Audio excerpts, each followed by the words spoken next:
Novamente, muito boa tarde a todos. Bem-vindos a este webinar da Crow. Portugal 2030, tudo o que precisa saber relacionado com a área de Grants and Incentives da Crow Portugal. Uma breve abordagem: o Portal 2030 consiste num acordo entre Portugal e a Comissão Europeia que visa fixar os grandes objetivos estratégicos para a aplicação entre 2021 e 2027, estimando-se um montante global de 23 mil milhões de euros. Até abril de 2025, prevê-se a abertura de mais de 450 avisos e mais de 4,5 mil milhões de euros de fundos europeus a concurso. Nesta ótica, durante os próximos 45 minutos, serão destacados os pontos principais de 4 programas no âmbito do Portal 2030, nomeadamente inovação produtiva, investigação e desenvolvimento tecnológico, internacionalização e a qualificação. A título meramente informativo, e apresentando um pouco a Crow. A Crow é uma entidade multinacional norte-americana que disponibiliza os serviços de auditoria, fiscalidade e consultoria e também de outsourcing. Atualmente ocupa o 9º lugar do ranking internacional de entidades de auditoria e consultoria, contando com uma rede de 800 escritórios em 140 países e com mais de 40 mil colaboradores nas suas fileiras. Passando para a apresentação dos oradores, o webinar de hoje será conduzido pela Sara Fernandes, que é Associate Partner da área de Grants and Incentives da Crow, e também pelo Tiago Grilo, Financial Analyst também da Crow Portugal. Acrescento que este webinar será gravado e que até ao dia da manhã será publicada a gravação no nosso canal do YouTube. Aproveitando desde já, para seguir esta sessão, para vos convidar a passar pelo canal para ver os anteriores webinars que estão lá também já alojados, nomeadamente das mais diversas áreas da Crow, como descomplicar o ESG, a psicologia organizacional e a sua importância para as empresas, a tecnologia ao serviço dos negócios, fusões e aquisições como financiamento alternativo, mapeamento de dados, cibersegurança e muito mais. Por fim, apenas indicar que o chat estará disponível e que no final todas as questões serão colocadas tanto à Sara como ao Tiago.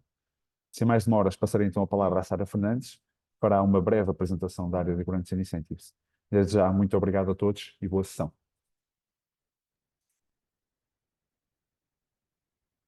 Boa tarde a todos. O meu nome é Sara. Antes de mais, obrigada, Nicolau, pela introdução. O meu nome é Sara e então o nosso objetivo neste webinar é falarmos do Portugal 2030 e das principais candidaturas que estão ao dispor das empresas, se bem que eu queria também já dar uma nota de que, tendo em conta que vamos apresentar 4 candidaturas, vamos dar aqui algumas linhas muito gerais. Depois, no final, se quiserem colocar alguma questão mais específica ou depois até numa reunião individual, podemos ver caso a caso e analisar individualmente cada questão. Antes de avançar com o Portugal 2030, eu também queria dar nota de que nós, Crow e a área de Grants and Incentives, têm ao dispor outros instrumentos de financiamento muito relevantes para as empresas, nomeadamente candidaturas ao Horizonte Europa, Plano de Recuperação e Resiliência, ao PDR, que é o Programa de Desenvolvimento Rural, que isto é para projetos da área agrícola, CIFID, que é um benefício fiscal para empresas que têm projetos de ID e atividades de investigação e desenvolvimento, e outros projetos, nomeadamente projetos de financiamento para o turismo, recapitalização das empresas, etc. Agora, relativamente aqui ao serviço que nós prestamos junto dos nossos clientes, efetivamente, eu considero que temos aqui um serviço de consultoria integrado e diferenciado, na medida em que são muito poucos os casos em que nós temos um cliente uma única vez. Ou seja, a partir do momento que angariamos o cliente acaba por ficar a médio e longo prazo connosco, porque identificamos aqui várias oportunidades de financiamento e acabamos por prestar aqui um serviço bastante diferenciado e também transversal. Ou seja, podemos dizer que a nossa metodologia de trabalho é fazer previamente uma avaliação à empresa, com uma primeira ou segunda ou terceira reunião, as que forem necessárias, para avaliarmos e identificarmos as oportunidades que estão ao dispor da empresa, tendo em conta alguns critérios, o setor de atividade, os planos de investimento que têm a curto prazo. E definimos em conjunto um plano de ação. E à medida que as candidaturas vão abrindo, vamos identificando e percebendo se cumprem com os requisitos, se a candidatura se enquadra com o plano definido e então aí vamos trabalhando em conjunto. Ou seja, para além depois da submissão da candidatura, também fazemos todo o acompanhamento, desde termos de aceitação, pedidos de pagamento, todo o acompanhamento fazemos junto do cliente e só damos com a situação como encerrada a partir do momento em que o projeto fica totalmente encerrado junto do organismo intermédio, seja ele a ANI, a APMEI, a AICEP. Passando então agora para o Portugal 2030. O Portugal 2030, como o Nicolau já falou, é um acordo de parceria entre Portugal e a Comissão Europeia para aplicar até 2027 23 mil milhões de euros. Este acordo de parceria está dividido em 4 programas temáticos e em 7 programas regionais, distribuídos entre Norte, Centro, Alentejo, Lisboa, Algarve, Açores e Madeira. Conta também com 5 objetivos estratégicos, que é um Portugal mais inteligente, que é investindo na investigação, na inovação, na competitividade e na internacionalização das empresas, um Portugal mais conectado, com redes de transportes estratégicas baseadas numa forte aposta na ferrovia e como na qualificação dos territórios, um Portugal mais próximo dos cidadãos, introduzindo lógicas de proximidade com os cidadãos e estratégias de desenvolvimento local, um Portugal mais verde, do ponto de vista da transição verde, cumprimento das metas de descarbonização e de eficiência energética, e, por fim, um Portugal mais social, que apoia na qualificação da população, no acesso à saúde, na promoção do emprego. E, por fim, também temos um único objetivo específico, que é assegurar que a transição para uma economia sustentável e neutra em carbono se processa de uma forma justa, ou seja, que não se encerrem atividades económicas, deixando as pessoas para trás. Passando agora, então, aos critérios gerais. Nós vamos agora mencionar aqui os critérios gerais para que as empresas e as operações possam ser elegíveis no âmbito do Portugal 2030. Obviamente que depois há sempre especificidades próprias de cada candidatura, mas em termos gerais, as empresas são elegíveis a operações inseridas em todas as atividades económicas, desde que não digam respeito a atividades de serviço de interesse económico geral, nomeadamente transportes, energia e comunicações. E também as áreas, também estão excluídas aqui algumas atividades, como é o caso das financeiras e o setor dos seguros, defesa, lotaria e outros jogos de aposta.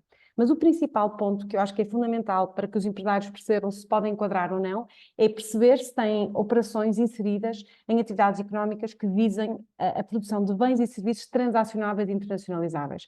Se tivermos um projeto que está limitado apenas ao mercado nacional, a probabilidade de ter uma candidatura com sucesso, uma candidatura aprovada, é muito reduzida. Por isso, aqui a capacidade de internacionalização é fundamental. Depois, quanto à elegibilidade dos beneficiários, o beneficiário tem que estar legalmente constituído, não pode ter dívidas à Segurança Social ou à Autoridade Tributária, tem que estar, encontrar-se legalmente habilitado ao desenvolvimento da sua atividade. Isto, às vezes, deparamos com situações, reúno-me com empresários em que têm uma pequena indústria, que já estão a operar, e quando eu questiono pela licença industrial, não têm a licença industrial, por isso é que convém confirmarem que se cumprem com estes requisitos. Depois também é dispor ou poder assegurar os recursos humanos e técnicos e materiais necessários para a execução do projeto, não ser uma empresa em dificuldade, apresentar a situação económica ou financeira equilibrada e também demonstrar capacidade para financiar o projeto. Ou seja, se nós temos uma candidatura em que o incentivo não reembolsável é numa taxa de 50%, nós na candidatura temos que demonstrar que temos capacidade de financiar o projeto relativamente aos restantes 50%. E, por fim, empresas com menos um ano de atividade têm obrigatoriamente de financiar 20% das despesas elegíveis via capitais próprios. Passando agora, então, aqui para as 4 tipologias de candidaturas que nós vamos apresentar. Atualmente estão abertas 3, que é a inovação produtiva, investigação e desenvolvimento e qualificação, e prevemos que durante o mês de junho abra a candidatura de internacionalização. Começando, então, pela candidatura de inovação produtiva. Ou seja, a candidatura de inovação produtiva é destinada a PMEs e este apoio é direcionado para operações inovadoras que visem a produção de produtos e serviços transacionáveis e internacionalizáveis, com melhorias significativas na produção atual. Ou seja, é importante perceber que um mero projeto de modernização não é elegível. Aqui temos que imputar ao projeto algum fator de diferenciação e de inovação, quer seja uma inovação para a empresa, quer seja para o setor, para o mercado internacional, mas tem que haver aqui alguma inovação com a execução deste projeto. Depois, outro ponto fundamental é percebermos se o projeto que tem em mãos dá resposta a uma destas 4 tipologias. Pelo menos a uma, pode até ser mais do que uma, mas pelo menos a uma tem que dar, que é a criação do novo estabelecimento, o aumento da capacidade instalada em pelo menos 20%, a diversificação da produção, ou seja, passar a produzir produtos que não produzia anteriormente, ou então a alteração fundamental do processo de produção do estabelecimento já existente. Em termos de despesas elegíveis, incluímos os ativos corpóreos, quer seja máquinas, equipamentos, assim como também o custo associado à instalação dos mesmos, Há ativos incorpóreos, como é o caso da transferência de tecnologia, licenças e software standard ou desenvolvidos para um determinado fim, e depois outras despesas de investimento, quer seja serviços de engenharia, arquitetura, estudos e também a intervenção dos contabilistas certificados e dos revisores oficiais de contas para a certificação dos pedidos de pagamento, porque a candidatura sendo aprovada, depois os pedidos de pagamento têm que ser submetidos com a certificação dos contabilistas ou dos revisores e este custo também é elegível.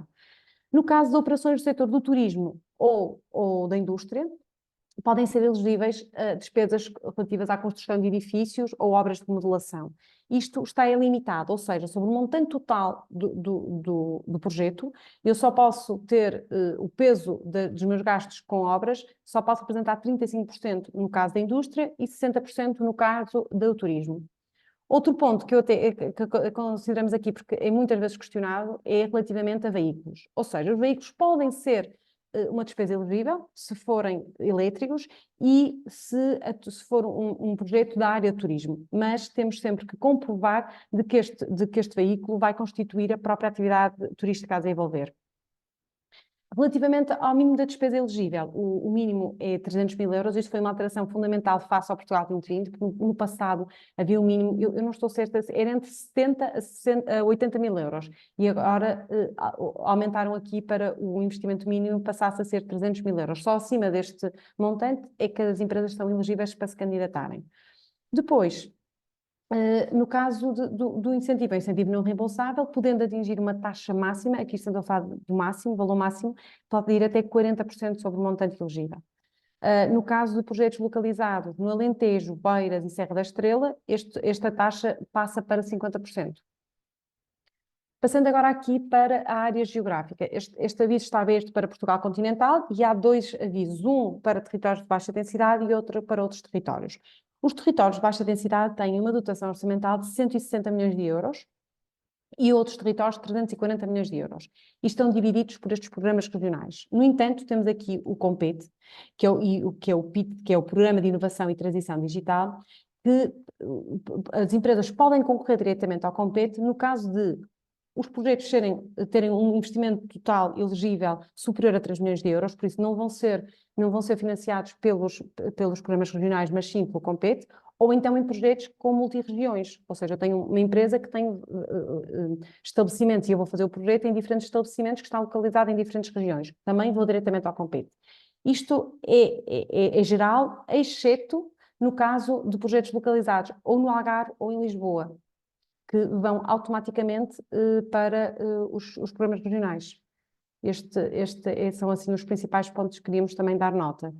A duração desta operação é de 24 meses e estas candidaturas estão abertas, terminando agora a fase 1 em setembro e a fase 2 em dezembro. Passando então agora, porque nós explicamos agora a parte teórica e achamos de forma a tangibilizar e a simplificar a interpretação, achamos interessante incluir aqui informação adicional e um caso prático. Ou seja, demos aqui um exemplo de uma empresa localizada no Norte, que atua na indústria de calçado e pretende aumentar a sua capacidade instalada com a aquisição de máquinas inovadoras que vão permitir aumentos da produtividade, redução do desperdício e aumento da eficiência energética. Então, escolhemos aqui um conjunto de investimentos, sejam elas máquinas, software da produção, colocamos também aqui as obras, estando limitado a questão dos 35%, e outras despesas, totalizando um investimento total de 474.500 euros. Sobre este montante, vamos ter um apoio de 35%, ou seja, nós temos aqui uma taxa base de 30% e depois temos uma majoração de 5 pontos percentuais no âmbito da indústria 4.0, porque conseguimos defender que este projeto vai permitir uma transformação digital no processo produtivo da empresa e então automaticamente usufruímos desta majoração, ficando com uma taxa total de apoio de 35%. Pronto. Da minha parte é tudo. Eu agora vou passar aqui a palavra ao Tiago, que vai apresentar as candidaturas de investigação e desenvolvimento e depois no final, tanto eu e o Tiago estamos totalmente disponíveis para esclarecer alguma questão. Obrigada. Até já, Tiago. Obrigada.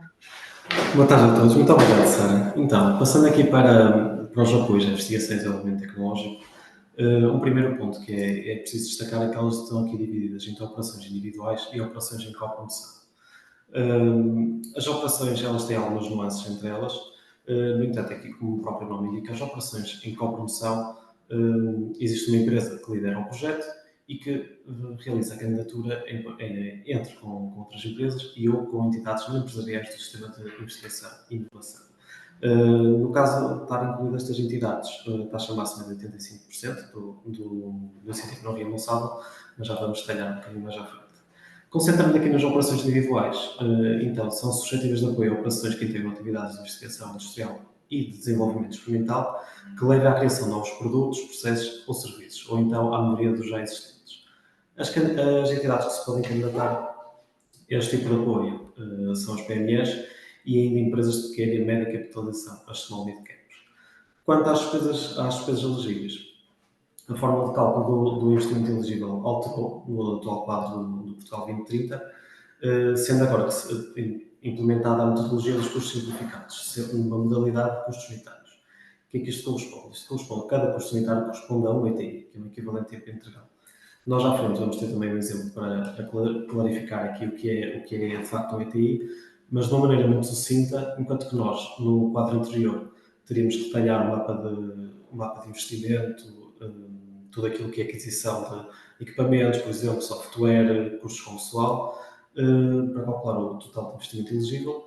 Agora é muito mais simples e acaba por ser por esta metodologia. Um ETI nas operações individuais corresponde a 5.189 euros por mês, enquanto que na copromoção é ligeiramente inferior, de cerca de 4.400 euros. Para que um projeto se possa candidatar ao apoio à investigação e desenvolvimento, tem de apresentar um montante mínimo elegível de cerca de 150 mil euros e a taxa máxima do apoio é de 80%, com exceção da região de Lisboa, que é apenas nos 40%. Quanto à área geográfica abrangida, aqui estamos a falar de Portugal continental, e quanto à dotação orçamental, à semelhança daquilo que foi passado apresentou anteriormente, inovação produtiva, encontra-se dividida entre territórios de baixa densidade e outros territórios, e aqui naturalmente também entre operações individuais e operações em copromoção. Aqui eu queria deixar uma nota para a componente Compete 2030, que financia operações em copromoção localizadas em mais que uma região, ou seja, projetos multirregião, e operações com investimento total superior a 1,5 milhão. Os programas regionais acabam assim por financiar as operações em copromoção monorregionais, com investimento total inferior ou igual a 1,5 milhão, localizadas nas respectivas regiões. A duração máxima para a execução das operações nos individuais é cerca de 2 anos, e nos copromoção um bocadinho mais larga, para 3 anos. Atualmente existem 2 janelas ainda abertas para estas candidaturas, uma que termina em agosto deste ano e outra em dezembro. Passamos para o exemplo que nós desenhamos aqui.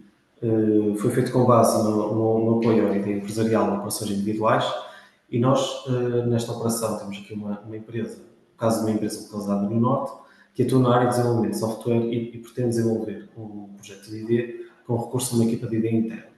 Neste tipo de projetos, aqui uma nota para os recursos humanos incluídos podem ser quadros existentes da empresa, os quadros atuais, ou ainda novas contratações. Portanto, tendo aqui o exemplo que nós trouxemos, nós decidimos incluir aqui 6 recursos humanos, sendo que 3 deles estão alocados a atividades de investigação industrial e os restantes a atividades de desenvolvimento experimental. Nós aqui diferenciamos porque existem taxas base diferentes para este tipo de atividades, diria, sendo 50% para a investigação industrial e 25% para o desenvolvimento experimental. O que é que isto se traduz? A taxa máxima de incentivo para estes recursos humanos será 80% e 60% respectivamente. Passando aqui para o quadro. Nos primeiros 3 recursos humanos, decidimos que eles iam estar 100% do seu tempo alocados ao projeto, ou seja, um recurso humano alocado a 100% ao projeto traduz num ETI, portanto nós partimos dos 5.189 euros, o valor do ETI, e multiplicamos pelo número de meses que o projeto vai durar, de forma a apurar o investimento elegível para o projeto. Nos restantes 3 recursos humanos, do 4 ao 6, decidimos que eles iam estar 50% do seu tempo alocados ao projeto, portanto nós temos que pegar os 5.000 euros, multiplicar por 50% e por sua vez pelo número de meses que vão estar afetos ao projeto. Como total, como resultado, apurámos um investimento elegível de cerca de 560 mil euros, que no âmbito deste apoio pode-se traduzir num apoio de 411 mil euros, que de facto pode ser muito benéfico para as empresas. De seguida, temos aqui o apoio à qualificação. Portanto, neste apoio são suscetíveis operações de qualificação e digitalização dos modelos de negócio das PMEs, que visem a adoção de estratégias de negócio mais avançadas e que aumentem a capacidade de integração em cadeias de valor globais. E estes projetos têm que estar inseridos num destes domínios aqui em baixo, ou seja, estamos a falar de inovação organizacional, gestão e logística, digitalização e transformação digital. Aqui estão incluídos investimentos, por exemplo, na área da cibersegurança, proteção de dados. Estão incluídos também ações que visem a criação de marcas e design, ou seja, com a concepção e registro de marcas, capacitação para o desenvolvimento de produtos, serviços e processos, proteção de propriedade intelectual, industrial, aqui estamos a falar do registro de patentes, qualificação e certificação. Aqui queria chamar a atenção que apenas são elegíveis certificações iniciais, ou seja, estão excluídas renovações para atualizações de certificações já existentes.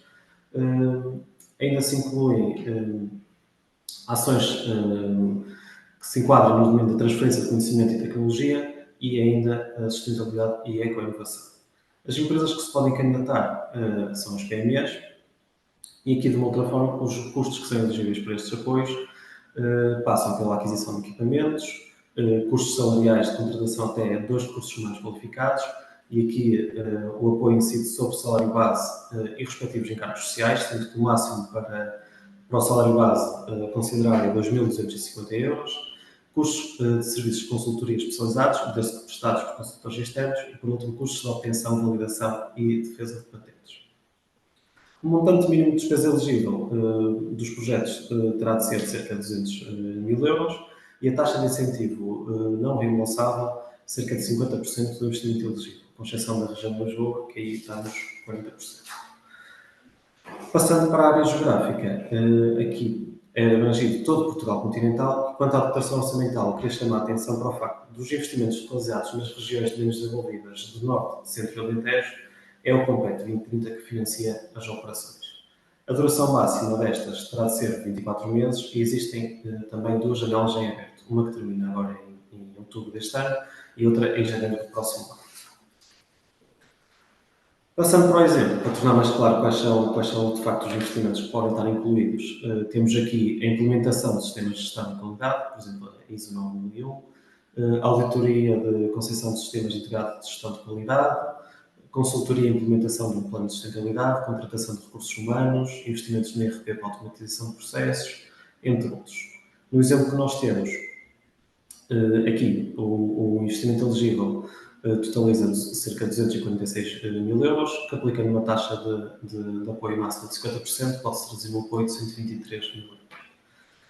Por último, passamos aqui para a internacionalização e começar a referir brevemente. De momento não existe nenhum aviso aberto no âmbito deste apoio.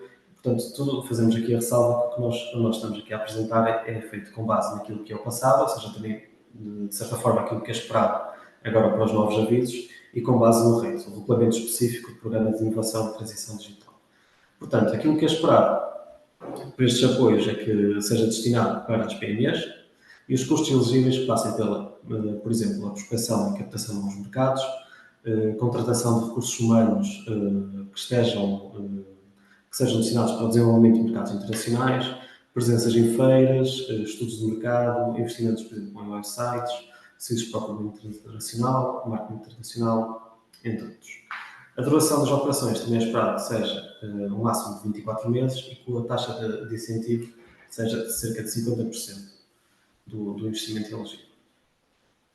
Portanto, passando aqui ao exemplo, trouxemos aqui uma empresa localizada no Norte, que atua na indústria do calçado e pretende promover os seus produtos no mercado externo. O tipologia de investimento, temos aqui viagens de preparação, diversos mercados, participação em feiras internacionais, investimentos no website, contratação, por exemplo, de um gestor do mercado internacional e despesas com o toque, até 5 mil euros. Neste cenário, temos um investimento total elegível de cerca de 90 mil euros, que aplica na taxa de apoio de 50%, traduz-se no incentivo não reembolsável de 45 mil euros. Concluo a minha participação.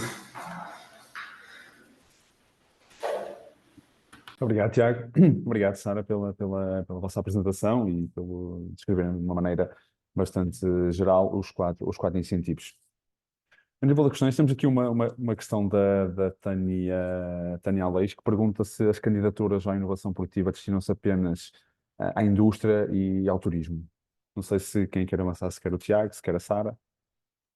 Eu posso, eu posso responder. Boa tarde. Não, induz muito em erro. De uma forma geral, eu chego muitas vezes a clientes que me dizem, Sara, como eu não sou uma indústria, não me posso candidatar, mas não.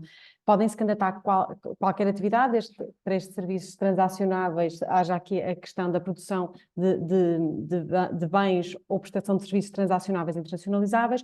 No entanto, a questão das obras, as obras e as construções, só são elegíveis no setor do turismo ou da indústria, mas, por exemplo, se for outra atividade, mas quer adquirir equipamentos, por exemplo, que vão tornar a sua atividade muito mais competitiva e inovar de certa forma, então aí podem concorrer excluindo a despesa relacionada com as obras.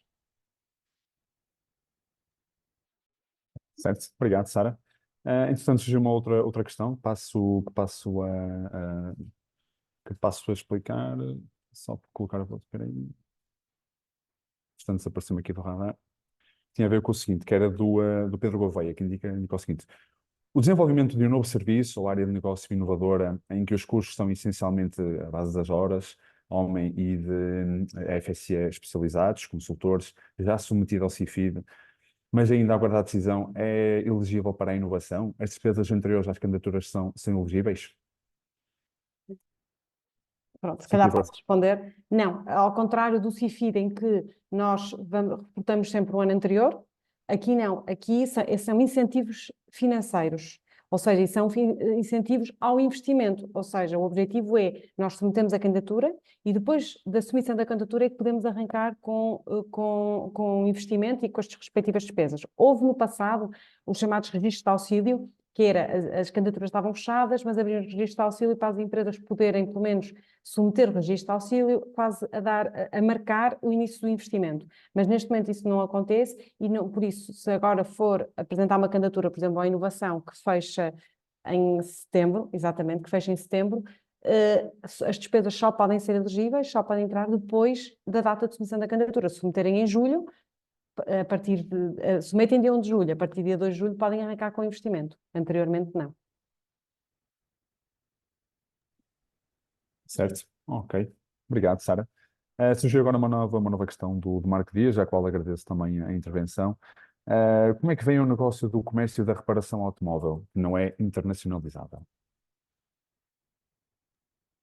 Ou Questão para ti, seja, Sara. ou seja, aqui, primeiro, vocês não é internacionalizável, mas vamos supor que esta reparação automóvel pode não fazer qualquer sentido para o que eu vou dizer, no vosso caso. Mas imaginem que vocês querem focar e especializar numa determinada reparação muito específica e querem se tornar especialistas numa determinada reparação. Vocês podem, de certa forma, tentar captar clientes espanhóis para virem cá e fazerem essa reparação, porque vocês são especialistas nesta área. Isto, então, é fácil de defender.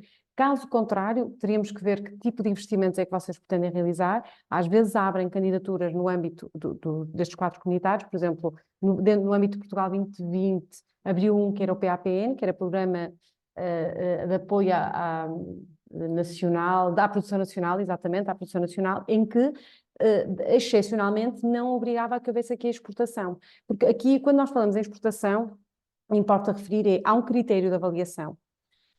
É uma grelha de avaliação. E um dos critérios é a intensidade das exportações. Ou seja, se eu sei que no fim do projeto as minhas exportações vão ser zero, eu vou ter naquele critério zero. Por isso, a minha pontuação final nunca vai ser uma pontuação com um valor muito elevado. Por isso, a probabilidade da candidatura ser aprovada é baixa. Por isso é que eu acho que é muito importante vocês tentarem perceber aqui a capacidade de internacionalização e sempre perceberem de que forma é que o vosso negócio se vai diferenciar da concorrência local e internacional. Ok, obrigado, Sara. Espero que a resposta tenha sido dada e que tenha sido esclarecedora para o Marco Dias. Aqui uma outra questão do Mário Nunes, do qual também agradeço, na qual coloca: relações públicas na internacionalização, quais é que são e o que é que são as despesas elegíveis neste caso?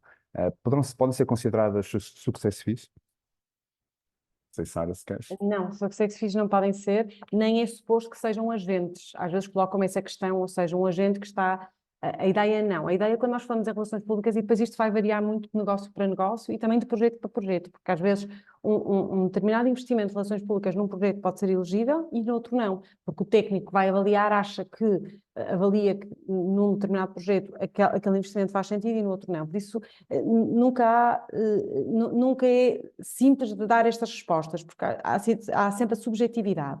No entanto, relações públicas vamos supor, uma empresa que atua na área dos vinhos e vai contratar alguém que vai no mercado local, ou seja, que vocês querem investir no Brasil. Então, no Brasil, terem alguém que está a promover o vosso vinho e a dar a conhecer o vosso vinho. Depois temos que ter evidências do trabalho que foi realizado, sendo estas evidências eventos em que ele esteve a promover e temos que tirar fotografias para demonstrar, ou então também, muitas vezes, acontece relatórios em que o Relações Públicas vai demonstrar as empresas que contactou, as reuniões que teve, as leads que gerou, e isso depois acaba por servir de evidência para o trabalho que foi realizado.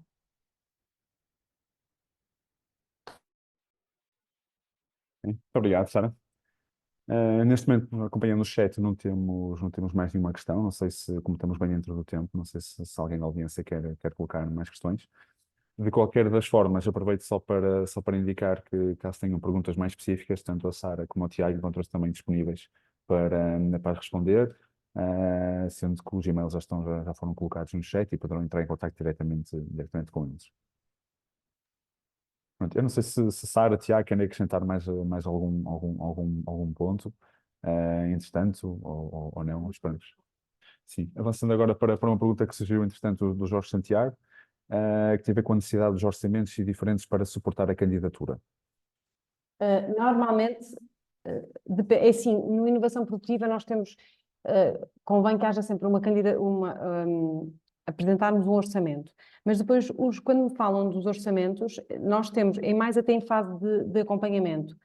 Vai depender de candidatura para candidatura. Há algumas que podem exigir em fase de candidatura, mas normalmente em fase de acompanhamento, vamos supor que eu, numa candidatura de internacionalização, solicitei um fornecedor para o desenvolvimento de um website internacional. O que depois, neste caso, a ICEP vai-me questionar é: ok, vocês têm este orçamento, têm esta fatura, mas eu quero. Porquê é que escolheram este fornecedor? Nós temos que demonstrar que consultamos o mercado.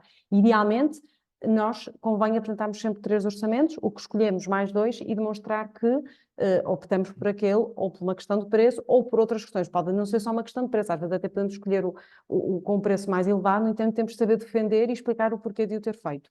Mas convém sempre termos, obviamente que se estivermos a falar de um contabilista certificado, não, porque aqui já é o contabilista que vos apoia no processo.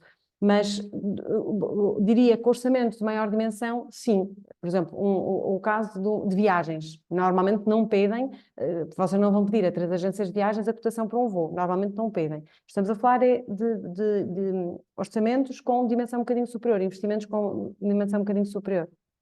Só falando um pouco atrás, Sara, o Jorge Santiago tinha perguntado se tinha, na tua resposta, se tinha a ver na parte da própria fase da execução e no que diz respeito a um exemplo de caso de equipamentos. No caso de equipamentos, sempre que eu tenho em fase de candidatura os orçamentos, eu coloco os orçamentos dos equipamentos. Mas não tenho que colocar os 3 orçamentos. Basta um só para demonstrar. Por exemplo, se eu vou adquirir uma máquina de 300 mil euros, idealmente, como é um valor bastante elevado, eu coloco na candidatura. Mas depois, em fase de execução, é que nós temos que demonstrar que fomos ao mercado. Certo, ok. Obrigado, Sara. De momento não temos mais uma questão. Não sei se alguém da audiência quer deixar alguma questão. De qualquer das maneiras, reforço que tanto o e-mail da Sara como do Tiago já foram deixados aqui, por isso qualquer questão direta poderão contactar. Eu, para rematar, não sei se querem acrescentar algum ponto relativamente a estas candidaturas, algo que queiram só finalizar. Se não, também terminamos. Não sei, Sara. Eu, se calhar, só acrescentava um ponto que é para estarem totalmente, e tanto eu e o Tiago estamos totalmente disponíveis, ou para uma chamada telefónica, ou para troca de e-mails, ou para uma call, ou reunião presencial. Todas as questões que surjam, estamos totalmente ao dispor. Certo. Pronto, ok. Muito obrigado. Muito obrigado, Sara. Obrigado, Tiago. Pronto, agradecer uma vez mais a vossa presença e a vossa interação. Esperando que este webinar tenha sido bastante esclarecedor, pronto, reforçando que tanto no website da Crow temos a informação da área de governança e todos os incentivos que estão disponíveis e pronto, qualquer questão esteja à vontade. Muito obrigado a todos e continuação de bom dia. Muito bem.